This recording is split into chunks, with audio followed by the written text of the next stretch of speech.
Thank you. Kindly sit down. Salamat sa courtesy. Good as any other time to be with you. Meron ho akong speech. If you are hungry, tuloy na tayo, but may adverb man dyan. Kain lang muna kayo. Ako uha, but ang tubig walang lasa eh. So baski anong dyan, juice or milk. Wala. Milk ng babae, ha?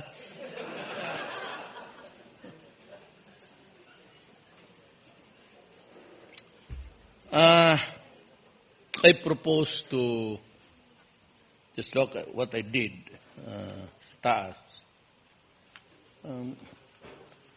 Meron kasi akong gustong i-announce sa inyo at sasabihin.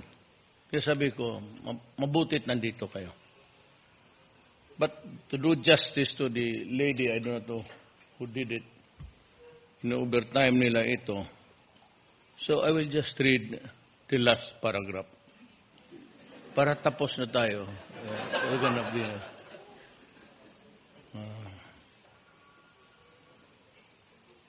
ayan, okay pa.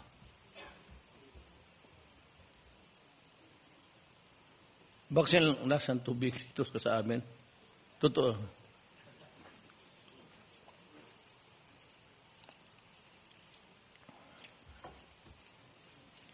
Hindi yan sila, the PSG, security.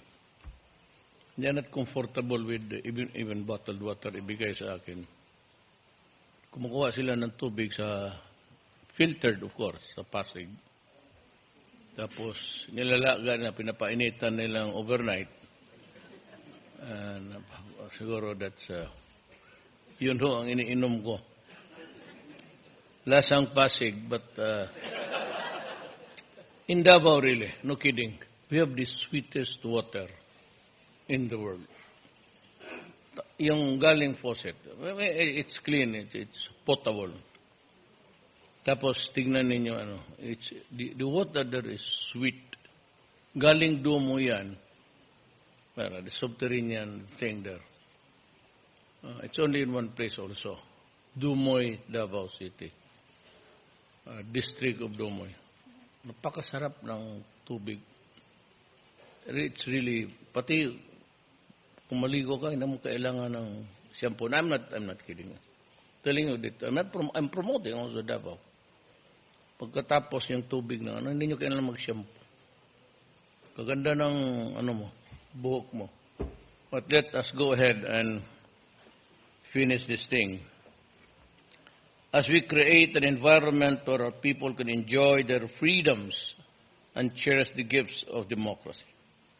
I ask our friends from the broadcast media to continue helping the government in stimulating public awareness on vital issues that can touch the lives of ordinary Filipinos so that we can in turn help one another in collectively improving their lot of life. Thank you at mabuhay at malayang mamahayag. So that's it.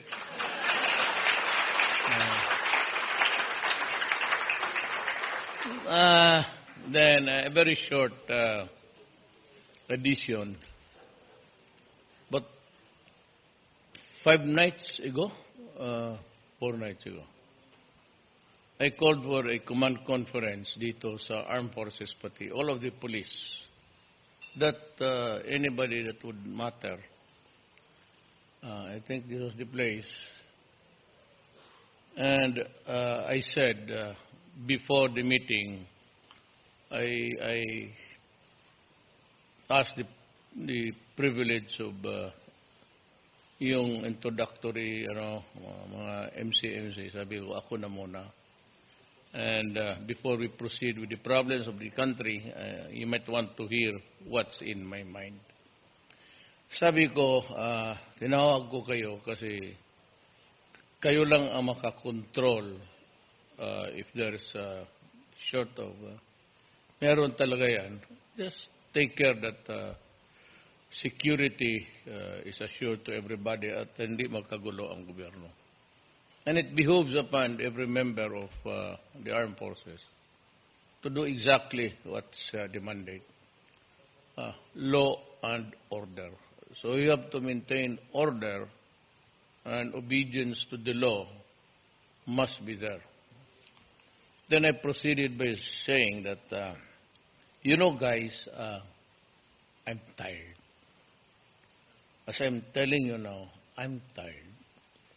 And I have this frustration because yun namang promise ko that I was finished early in the presidential debates, and was short and was using bullets because alam ko, being a fiscal, under pressure kami ng time.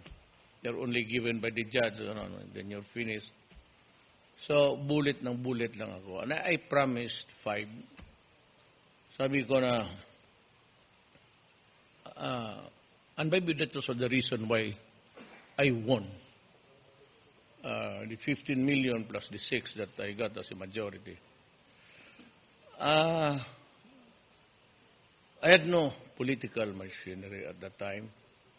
I could only remember one guy, except Aimee, but she was not very clear on it. Si Abet ng Bataan because of the friendship over the years. Pati yung tatay nila kilala ko. We were, I think, together, the 11th Congress noon. We were the Congress that impeached President Estrada. So, nandiyan si Ma'am kanina, sabi ko, nauna na ako, I said something which might not have reached you on time. Sabi ko sa sundalo, pagod na ako. And I said in my messaging, stop corruption, drugs, and itong crime. And then I would talk to the enemies of the state. And I said, I will not interfere in anything. I'd start with the last. There is no commercial document. Contracts, hindi umaabot yan sa table ko. Either in the office or dito sa tinitirahan ko. Yung MRT, LRT, with yung mga reclamation, they do not reach my table. Actually, whatever project it is, hanggang dyan lang yan, it begins and ends with the cabinet. So, I do not go beyond. Ang umaabot lang sa akin yung mga policies, for example, yung pinag-usapan na ngayon is short time, President Arroyo, itong inflation, how to go about. And I will meet congressmen tomorrow to sort it out, which tariff will reduce or remove outright. Yun lang ang trabaho ko. Then the promotion sa government. Do you until now, I have about 4,000 more appointments. Ganun karami at ganun lang ang kalaki ng gastos ng gobyerno. So if they do stupid things, and if you count all of them, it's appalling to realize that corruption is there in all levels of government. Talagang it's endemic, it's native, and it is embedded in the system and in the minds. Malalo, ano kung may trabaho, so gusto mong trabaho. But ano gusto mong trabaho? Siya sa customs o sa BIR. No, everybody knows na yung mga customs sa BIR, kung tingnan mo yung mga bahay nila, talagang magaganda. Yung mga ganun, but that's in the equation of corruption that is given. But itong mga hinahabol ko, sana kung mamahinto ko. That's corruption. Drugs. I told you I'd try to control it. But despite or in spite of, papatayin sila o I will slaughter them, they continue. And in the past, it was only millions, now billions na. Now, I'd like to tell you that triad has set in dito. There are no more laboratories that are set up here. Kasi alam nila mamamatay talaga sila. Magprangka ako sa inyo. So, iwas sila dyan. Now, they are into nang dito sa smuggling. It comes in all forms. The latest one was from Taipei. At saka yung latest doon sa Cavite. And I'd like to tell you, being in the press and pressing for freedom, yun nakita lang, they just assume that it was also used like the other, yung magnetic lifter. Yun, walang laman yun. It was speculative. It was like the one that was discovered dito sa ordinary importations. Doon nakita na yon in the warehouse. Sabi, siguro na meron yan. Pero wala yan. Somebody goofed somewhere. Walang laman yon. At saka, that speculative na kung puno ito ng droga, it would be worth something like this. You don't make any presumption dito, especially in criminal cases. You have to be very precise, exact, and everything. Wala ho nakita doon. It was a result of a speculation. I do not want to blame anybody yet, as yet. Wala talaga. In-assume lang kung ganon puno ito, ganon ang labas nito. But there was no shabu found. It was based on all presumptions. Just to, I'm not trying to allay your fears, but we have to stick to the truth, whether it is nice to hear or not.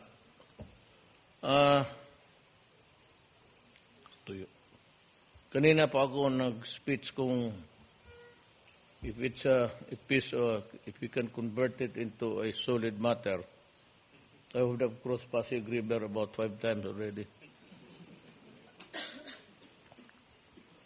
I live there. Yung nagtira dito.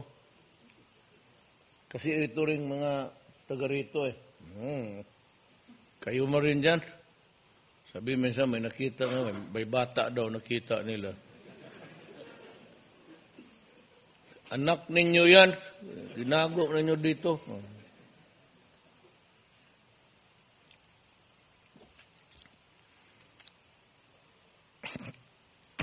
Drugs, I don't know.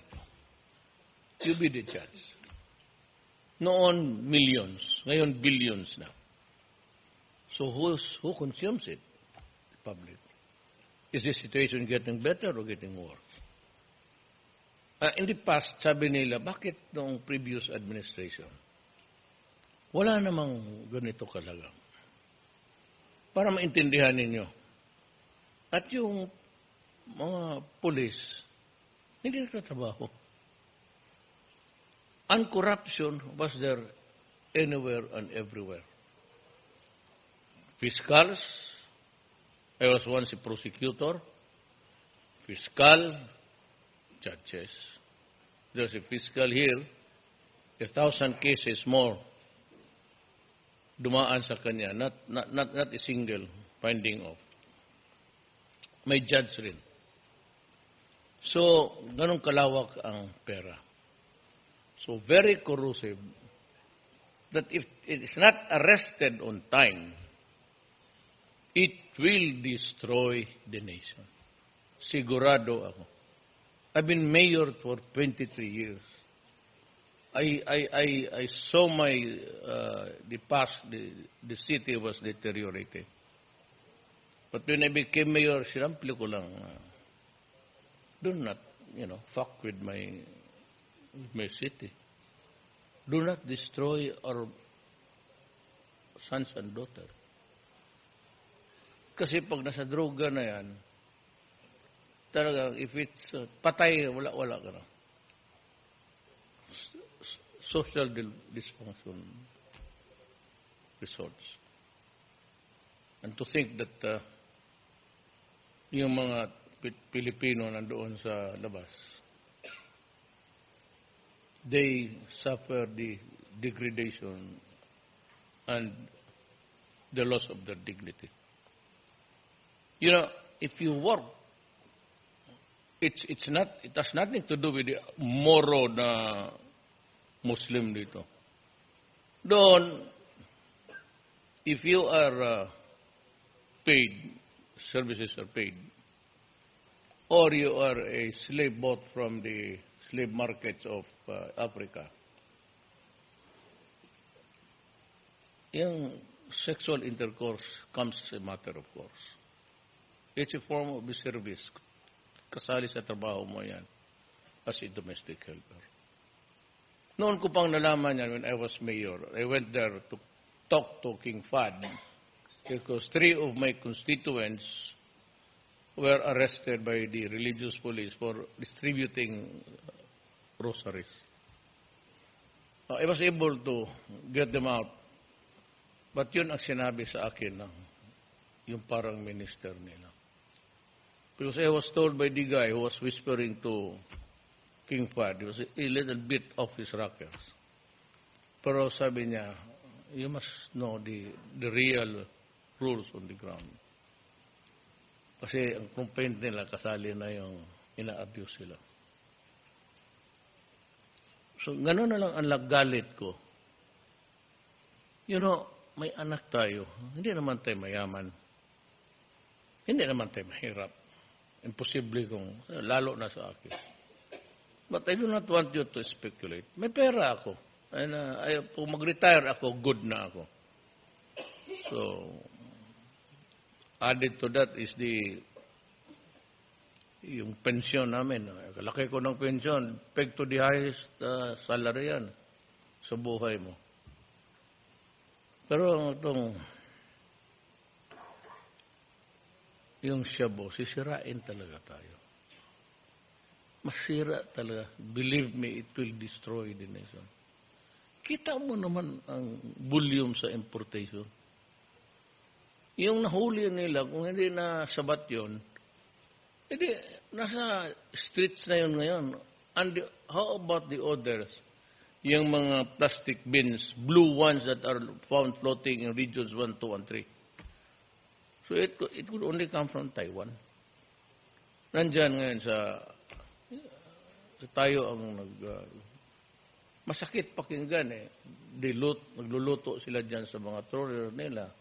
Yung ships nila na luma, they cook the shabu there, pack it in the blue bins, plastic, and throw it overboard. May GPS. So yung taga rito, madali na lang maghanap kung saan yun, then they pick it up, repack it, and sell it. Believe me, punta kayo dyan sa Pasig lahat. Yung long stretch dyan, pati yung mga tindera na matatanda, tignan ninyo. I dare you. Tignan lang inside na yung matatanda, yung mga vendors, umihit yan. Halos lahat, pati mga drivers, maniwala ka. Yung mga drivers natin just to keep them awake sa trabaho. Ang problema, progressively, according to the United Nations Control Board, shabu is doon sa listahan. Meron ako niyan, I don't know if dito.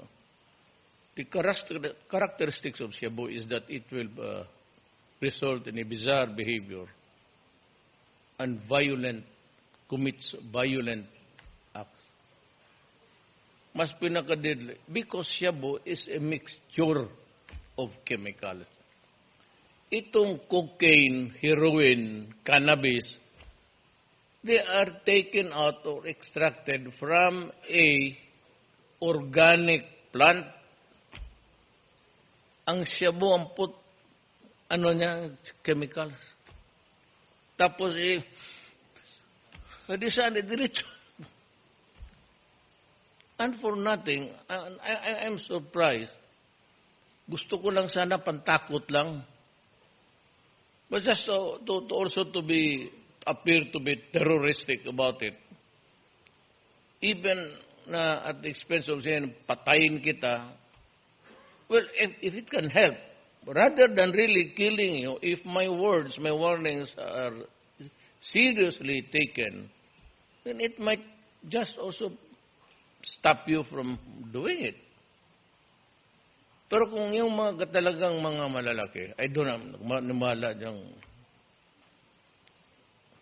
yung malalaki yung mga drug lords, patay talaga yan. Huwag na lang tayong magbulahan. If you import 4 billion worth of shabu, I will kill you. Huwag na tayong magdrama-drama pa ng human rights. Human rights. After all, if this country will go to the dogs, bakit? Makatulong ba ang human rights? And how about those already victimized? Lumabas yan sa panahon ko. In droves, by the hundreds and thousands, din nasabi nila, the official count is 1.6 million. Palagay na natin 1 million.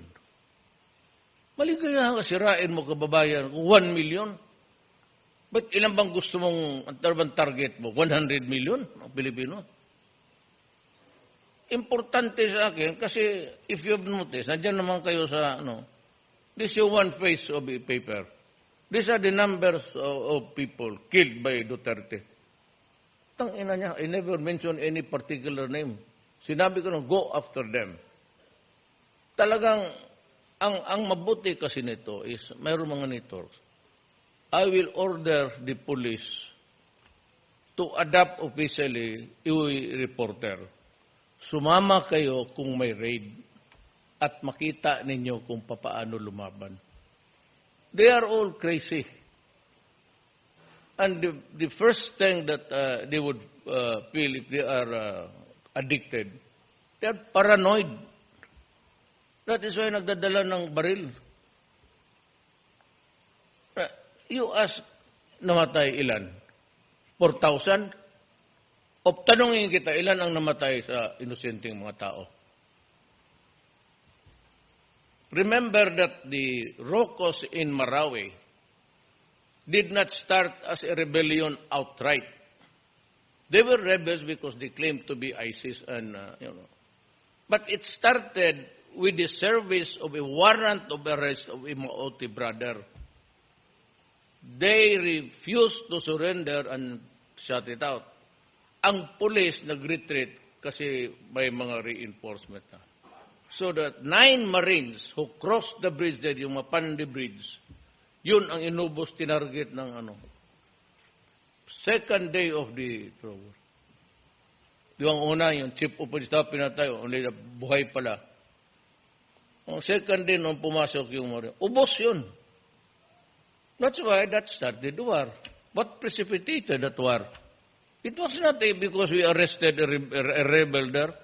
It was because the government was serving a warrant for his arrest in connection with a drug case. So how many soldiers died? How many policemen also died? At araw-araw yan, I lose 1 or 2 policemen a day. 3. Sa yung Buldon na yan, pati Lanao, yung Cotabato, yung range na dyan. Ilan na ang raid dyan at ilan ang... Hindi mo pwede ang pulis mag-raid dyan. May masinggan, may...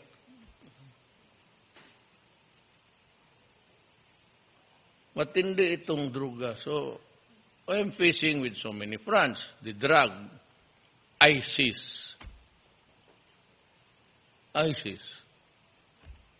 Ano bang akala mo sa ISIS? They're losing ground dito sa Middle East because they're driven by pati ang Russia ngayon. Why? Because intransigence talaga ang ayaw maniwala. So I'm facing with a problem of Muslim insurgency mixed with terrorism. Then I have the traditional. I said, I will fight corruption, fight drugs, then sabi ko, law and order. Then sabi ko, hindi ako makialam. Walang papel. Maghanap kayo. Wala akong in-entertain dyan na may kontrata sa gobyerno. Ayaw ko lang sabihin because may ginawa sila in behalf na to may appeal na umari lang kunin ninyo ang mga Pilipino doon. So they agreed gratis. That's why ako naman, in fairness,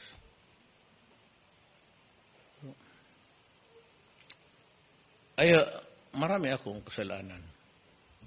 Faults? Marami.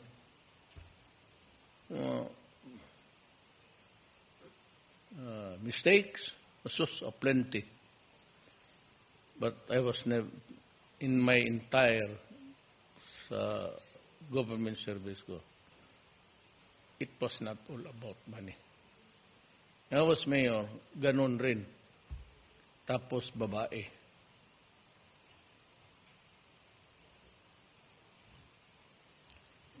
Babae. Babae nila. Babae. Yung isa sa taga-ABS-CBN pa. You have also contributed to the corruption of...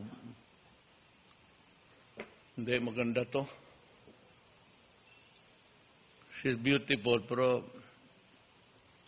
alam mo itong putang inang iPhone. Hindi talaga ako marunong yan. Ganon lang ako. Hindi may nagregalo na iPhone. Tinuturoan naman ako ng lahat. Pati gwardiya ko magsabi yan ang sunod. Yung protocol dyan kung paano mo laruan. Hindi talaga matuto. Turuan mo ako. Pagkabukas makalimutan ko. Sige ako, let's say ng ganon. Sige, pakita. Sige, pakita mo picture mo. Kasi yan naman ang trabaho ko. Tapos pakita. So, sa ganon-ganon ko, putang ina na send all.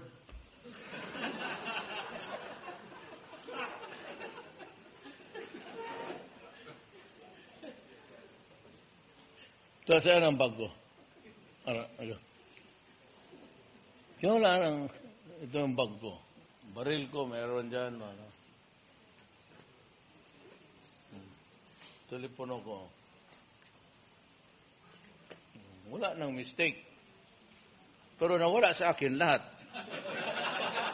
Ngayon daw, master ko to eh. Ay, bang sige, kalikot ang putang. Sabay-sabay nag-reply. Letse ka, tarantado ka. Tapos ikaw, gago ka, buang ka. Okay ka. Yung isa, hiwalay na tayo. Wala na. So, no more. So, yan. Kinakomply ko man. I've talked to the enemies of the state. BBL is there.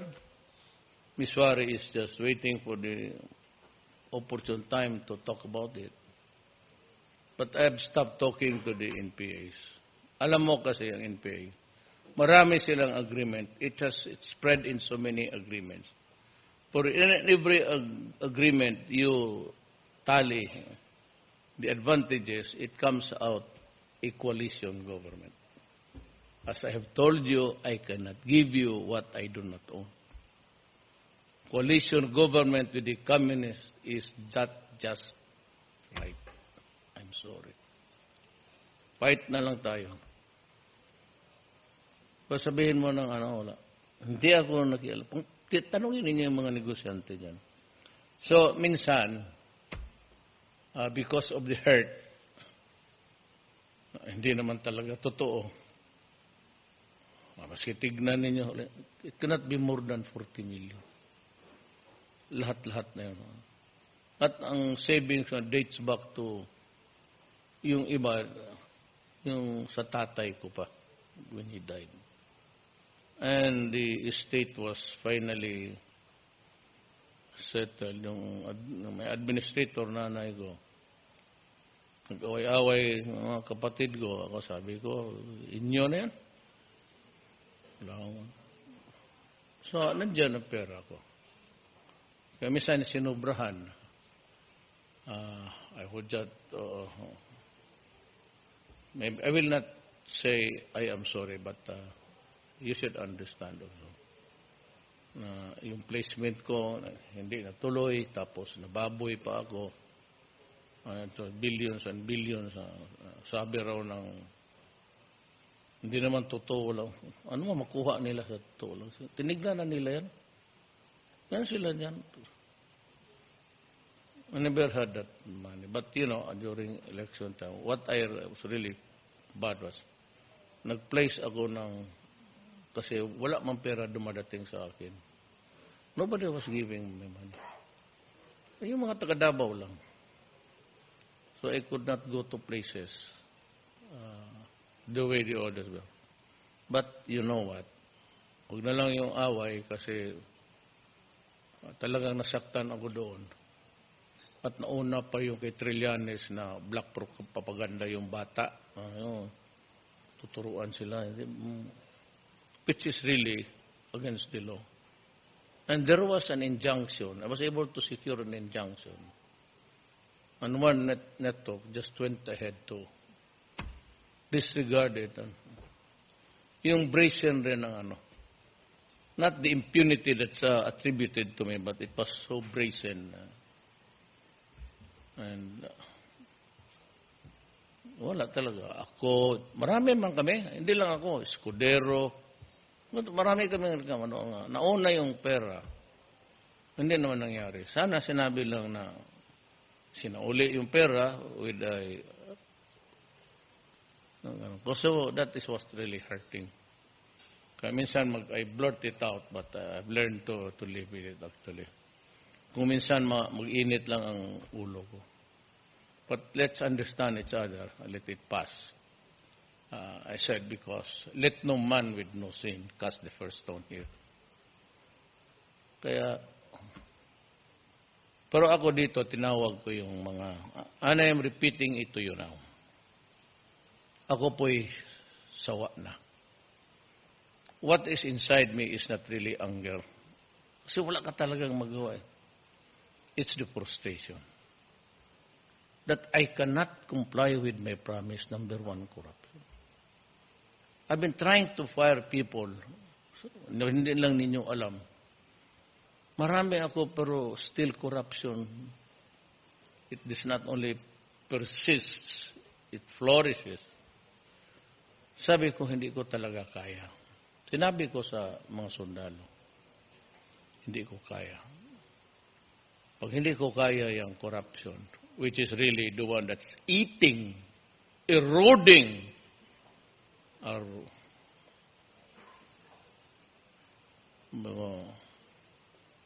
I am telling you now that I have decided that if you guys agree, kailangan sila Because if anything can go wrong, it will go wrong just like the Murphy's Law.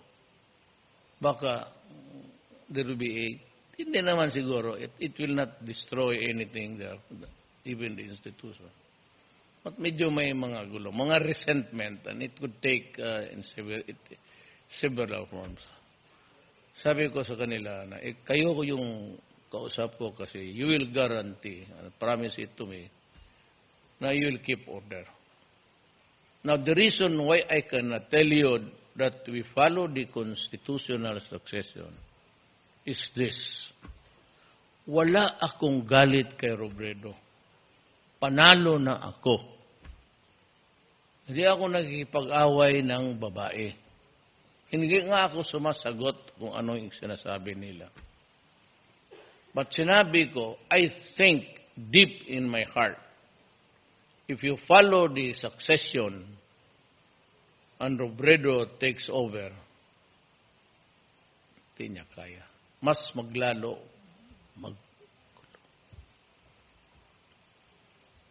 hindi niya kaya. That's my honest opinion ko talaga. Kung nasino lang sana dyan, in the likes of Escudero o Bongbong Marcos, But see, at the time, for several years, I do not want to mention names, Naga was the cradle of civilization sa droga. And it was there. And you can ask the Naga guys and the Naga addicts. Sabi kong, I'm not saying, but look at Davao. Napunta mo kayo ng Davao. Hindi ako pero at Davao, at the strike of midnight, everybody closes. Wala nang inom, walang istambay, kasi madaan ka yung diktador na babae, huli ka. She will just say, continue your conversation inside the jail there. So walang istambay. Wala nang inom. Wala na. Ang Davao at midnight is Biyernes Santo. Totoo yan. Wala kang makita ang tao na magtindig-tindig niya. Not because, nasanay na sila. So, walang putok, walang sigarilyo, walang inom. Wag lang sana ibawal, inday lahat. Lalo na yung putok, maraming klaseng putok. Inubos mo dyan, magkukudita yung... So, ako, I am ready to step down. If, given the right conditions, I will step down. I'm tired. I cannot control. Ito lang na I was dealing with the Nayong Pilipino. Pag ganun ko, sabi ng General, Sir, sorry to bother you, but... Ayan. Gito ang nangyari. Maraming akong naririnig, at alam ninyo yan, na sa PGH, wala talagang pera. Kung may medisina, tapos walang mabili. Kasi ang mga may mahirap na dumadaan dyan eh. Pati yung mga intern, anak ni Dr. Samiang, dyan sila pa mag-contribute para makabigay ng pera. And this has been going on for so many years. One time, pinatawag ko yung ordinaryo mga doktor not really the kind of doctor yung sa mga hospital na private. Pero ito yung mga utak, the best of the brightest of the Filipino doctors. Sinabi ko, ilan ang appropriation sa inyo? Sabi na, sir, mag-abot sila sa how much yearly? So kung i-separate namin, siguro mga about 25 yearly. Sabi ko, if I give you 100 million, would it be okay? Sinabi nila, sir, malaking tulong na yan. That's a jump. Yearly, sir? No. Monthly. So I called Andrea, sabi to give PGH 100 million a month. Kaya lahat dyan, baski na yung middle class na, dyan pumupunta dyan. Sabi niya, sir, medyo may mga mayaman to, nakakutse na ko. Look, all I need is that you are treating, and even other human beings, pera rin nila yan. Hayaan, gamutin ninyo. Total, monthly, hindi nyo maubos yan. Now, here comes the cuts. Lalo na yung ulol na presidente ng AFP. Bilo na yan noon. Gusto nga niya sila lang daw. Kasi when I decided to give PGH, binigyan ko kasi ang dalawang hospital yan, bilo na yung veterans, pati itong AFP Center. 50 million each monthly. Para sa sundalo, marami yung mag-retire. Kasi had to take care of yung mga nag-retire. May mga pills yan. Karamihan yan, ang sakit ng sundalo, hepatitis B. then liver, dahil siguro sa dumi, sige, inom tubig na. So, para maintenance ng lahat, yung matatandang sundalo, mga generals. So, dyan kunin, 50-50. Naghingi itong butit na lang. Here comes the report, pinakita sa akin. Minamalbers pala ng ulol. Kaya sabi ko kay Lorenzana, but kay Chief of Staff, fire him now. Then, try him in a court-martial. Para he will be facing his peers. Para it will, kasama mo. Tingin sa putang ina ka. Ikaw pala magnakaw. May isa dito si, what's the name? Maranya.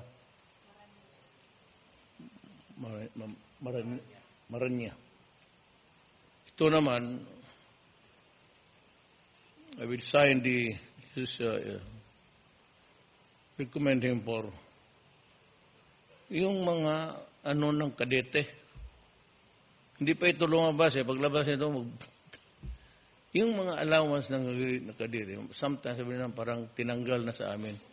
Hindi tinanggal. Yung conspiracy to, parang, alam mo,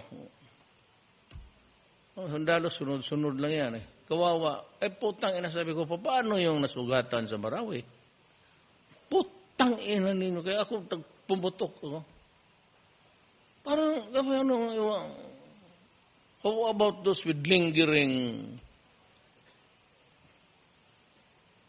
Kung may diabetes yan, natapos sa sugatan, matagal lang. Putang ina yan.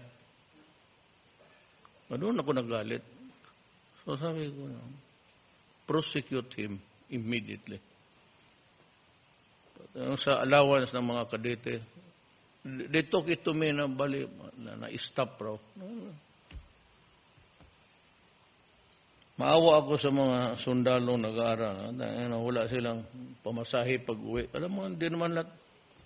Hindi nga mga middle class lang yan. Wala naman nakitang anak ni... Nandiyan man sila kanina. Hindi ko na si Lance Gokongwi nag-aral doon sa Bonifacio ng... Puro yan mga hirap. Kaya in my exasperation, civilian, tapos ito military. Back to back ako. Sabi ko, hindi ko talaga kaya. So I'm telling you now, hindi ko talaga kaya. So pag hindi ko kaya, bababa ako, ibigay ko sa may kaya. Di ba? Pero ang problema ko, ang nightmare ko is, kung sundin ng sundalo ang rules of succession sa Constitution, you'll end up with Robredo. In fairness to Robredo, wala naman siya talagang mali. But not also sa gender, but sika na sa haki.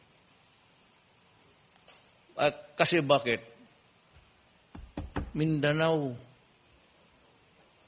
Nawalaan na yan silang mga ISIS, so they are here. Southeast Asia sila They want to establish a base. Now, pareho man tayong utak. Would they do it in Indonesia? Predominantly Muslim. Declare war there? May option pa sila. They cannot go to Malaysia, Indonesia, Brunei. Magkapatid Mahirap magpatay. Usually, in the crowd, kung mag-kidnap, ang Kristiyanos talagang kidnapin. Do not worry because my mother is in Maranao. Huwag kayong mga half-breed dyan. Just stay put there. So, what would be the ideal place? Mindanao. Why? Di ba ang sabi nila, they will kill all infidels. And who are these infidels? They are the Christians and other people with another religion na hindi Islam. So dito yan sila sa Mindanao. So that's a front that you have to worry. Ang sinabi ko kay Robredo, ako nga manamero, makapasok ako, hindi naman lang ako ginagalaw. Kasi nga may, marami akong pinsan sa Lanao del Sur. Kaya alam ko. Kaya ako nag-order ng 23,000 firearms, Amerika. Binara ng Congress. At the time when I needed most the guns, I went to China. China gave me for free. Then I went to Russia to ask if I can buy. Sabi ng Russia, no, we will give it to you for free. And that was the time. That was the day when Marawi exploded. Sabi lang maraming barrel. If you look at the visual account, alam mo yung barrel. Inside the barrel is rifling. Paglabas niyan sa barrel of the gun, may sarili yan siyang momentum. Umiikot ng ganun. Mabilis. Mabilis yan. So, basta may hangin, diretso-diretso yan. Yung mga baril ng pulis, luma na, ginamit na with so many thousands of rounds. Maluwang na sa loob. Wala ng accuracy. Because I was already receiving, pati yung mga pinsan ko, that arms are being distributed. Ang hindi nahabol namin is that the ordnance was that plenty. Umabot ng 5 buwan. So, sa commander-in-chief, I take full responsibility and the blame for it. Wala man akong mapasahan. Ako ang commander-in-chief. So, we fell short of that intelligence aspect. Kaya umabot ng 5 buwan halos. Kung another 5 buwan, tapos o multiple cities, delikado talaga. Sinong imasakir nila? Mga Christians. Sino? Kayo. Gaganda pa naman anak na.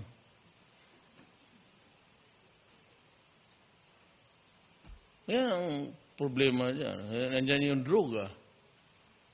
Nandyan yung droga na hindi mo mahuli-huli and even flaunt it. Gano'n sila na ngayon si Kirwin, hulihin mo lahat. Pag hindi mo mahuli, patayin mo na lang. Di ba pumunta yan sa akin bago akong presidente? Tapos camera. All networks. Sabi ko na hindi ka involved. Sabi ko, totoo yan sinasabi ko, pagka hindi, papatayin kita.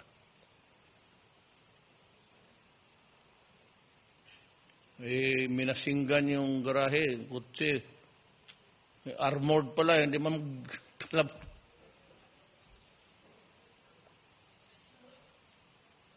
Sabi ko, you are better inside. Huwag na siyang lumabas. Huwag na siyang lumabas. If he attempts to go out of the country, then I will just have to stop him. By what? By all means. Then, sabihin kayo na, extrajudicial killing. Yeah. Binila kulong. Ay, kulong. Wala pang problema. Tanda na ako. Bigyan mo lang ako dyan as long as may conjugal visits. Baski na pa paano, makaraos ka dyan. At this age,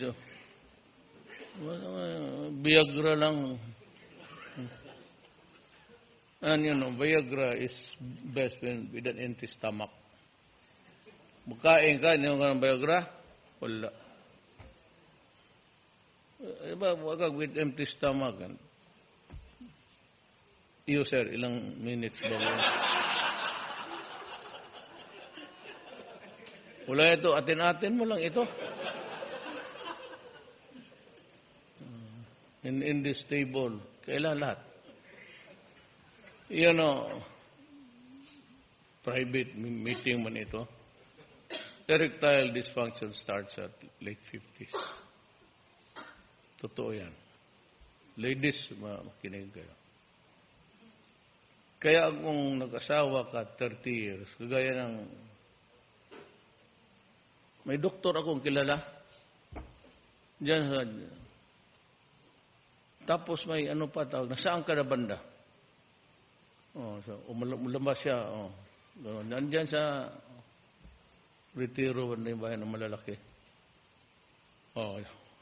Sabihin pa, puntahan mo si huwag kang lumabas ng Banawi dyan ka lang dito, banda rito, para pag, alam mo, pag ginanon mo asawa mo, 30 years sa marriage, gusto mo talaga sirain ang kayong babae. At 30 years of marriage, ang mga asawa ninyan, mga 70, 68, wala na yan. Maniwala kasi ang asawa ko si Silos. Ikaw, alam mo man, nurse ka. Pero yun, sabihin, kung walang Viagra. Pero kung Viagra, tapos maganda yung babae, you're back to something like 51, 52. Okay na yan. Pero, the hills that I have to climb, I'm 73. Kaya magkain ka, tapos lagi wala. Sorry. Kaya inyong mga asawa, huwag na inyong kulitin. 30 years of marriage, hayaan mo na.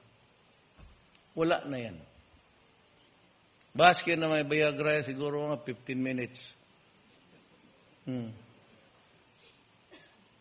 Kung naasawa mo, 18, 19 yan. Walang katapusan yan. Ang yan, first 5 years, loving pa yan. So makakita lang na sa likod na, umpilahan ka na yan, ganunin ka sa likod. 10 years, hindi na interesado yung magtingin ng katawan mo. 15 years, medyo, sabi, mag-uwi ka ng maaga ha, kaya mag-dinner tayo. Lord, paano ba ito? Wedding anniversary. Wedding anniversary natin bukas. Huwag ka magtanggap ng mga invitasyon. Umuwi ka kasi tayo ng mga bata magkain. Kaya kumplito. Tapos makita mo pagdating mo, nakabihis, bagong perfume, pangyawa. Ngayon pagkagabi niya, ako ay, maniwala man ako ng Diyos. Maniwala ka din mga gagong niya. Your God, God will, klaseng God yan. Galit ako, sabi ka, your God is stupid. My God is the common sense. Takutin tayo na hell yung mga gano'n. Para there were nomadic tribes doon dyan sa Middle East na yan. Yung pantakot nila yung hell, heaven. Ang heaven dito, kung makatsamba ka, sus anak na ba? Karaming magaganda ito. Gusto ko nga sabihin, may asawa ka na. Hindi ko lang tignan, kaya baka natingin talaga ang asawa. Hindi ko tuloy. Maganda. Basta ang lalaki, ma'am, pag magharap sa iyo, tapos diretso tingin sa baba, bababa may ang mata. Kaya kung may misti na grabe, maliit itong isa. Nerves yan. And now I believe in genetics. I really took yung face ng lolo ko, Chinese. Ganon rin. Ako nakuha ko yung ganon niya. Nagka-twitch. Pero ngayon wala pa. Ginagamit ko lang yan sa babae. Hindi, biro lang yan. Si ma'am, nandoon na nakatingin tuloy sa malayo. Ayaw na magsalubog yung mata namin. We'll have it singing. Malayo ang tingin. Okay. Yan ang ano ko. What the most important is na I laid the predicate yung ano. Para maintindihan niya. Hindi ako nagdadrama. Given the right conditions, bababa ako. Magsabi you can convince yung yellow dapat starts with convincehin na lang yung mga general. Kaligaya ko. Sabi ko nga sa kanila, you look guys, kayong mga magkudita-kudita. Masyadong corny yan. Papatasta ka ng mga B-150, mga tangke. You must be an idiot. You want to fight with my army dito na kasama man ninyo yan. Sabi ko, tawagan mo lang ako. Mayor, we would like to talk to you. Over a cup of coffee, we have decided to change you. Then, okay. So, dito. Maglinya kayo. Ayan ang flag. Sino? General, ilang ang colonel yan. Raise your right hands and repeat after me. Ano na lang? Solo. I, General, state your name. Having been having taken over the reins of power, government of this country, hereby solemnly swear that a member of the junta, we will work for the good of the country. So, inyo na. Uwi na ako sa Davao. Tangina. Bumba-bumba, trilyano. Charlatan. Yan man ang mag-una-una sa... kain na tayo. Thank you very much, President Rodriguez.